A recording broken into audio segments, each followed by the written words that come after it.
Hey y'all. Okay, so number 5 for my things that your chronically ill loved one wants you to know. And I'm just gonna snatch the bandage off on this one. We are literally doing our best, and we need to know that you see that. Because something that's not talked about enough is the mental aspect of being chronically ill. So yeah, we hurt, we have a hard time physically, but the mental portion of it is such a weight. And the little voice in the back of your head that says, oh, you're not doing anything, or they think you're faking, or being dramatic, or anything like that, it makes it so much harder. And so for someone to acknowledge, hey, I know you're having a hard time, but I can see that you're trying. I can see that you're making an effort. Is there a way I can help? That can help so much, just to lighten that mental load of living with a chronic illness.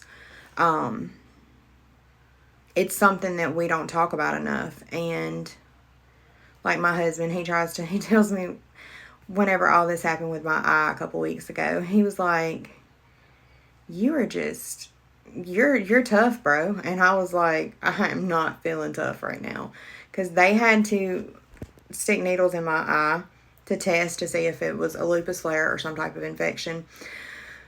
So we ended up spending like 15 hours in Birmingham, and this poor man of mine, Birmingham, Alabama, but this poor man of mine, he sat there and watched all of it. And when they got done, he was like, you are the toughest person I have ever met. He was like, you handled that amazingly. And I was like, well, I'm glad you think so, because I was spazzing. But stuff like that, like just let us know that you know that we're trying. Because in here, in our brain is consistently telling us, you're lazy, you suck, you know, you're this, you're that. And so when you come in and you say, hey, you were able to do a load of laundry today, that's awesome. I know that sounds crazy, but anything like that can boost my mental helps me. And I think that it does anybody, because we need that, what's it called? There's a word for it, but my brain be fogging. Gratification? No, maybe, I don't know. We need that clarification that you can see that we are trying.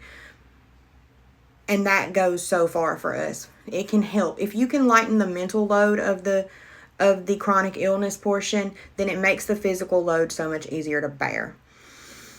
And that's something that I think we need to talk about more. Communication is so important when you're dealing with chronic illness. So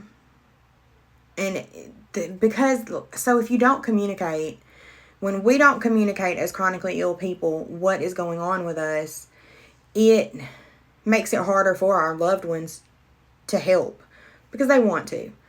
It makes it harder for them. But we're trying to be independent. It's hard to deal with loss of independence, I know.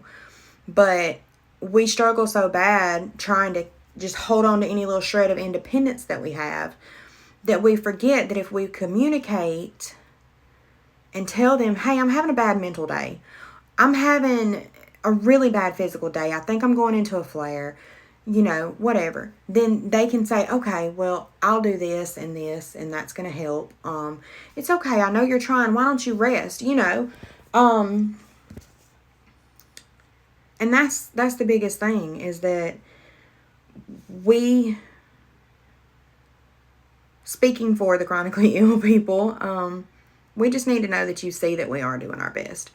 But speaking to the chronically ill people, we also have to communicate to them, because people that are not chronically ill do not understand the mental part that comes along with the physical part. And I do think that majority of the time our loved ones are willing to help. We just got to stop being stubborn. And I'm speaking to myself on that one, because I'm one of the most stubborn people that I know. But anyways, that is video number 5 for my little series. as always, I love y'all and God bless. And thank you guys for watching me. And I hope that I'm helping, and give me ideas for any topics or anything that y'all want me to talk about. And I love y'all. I'm praying for y'all, and God bless.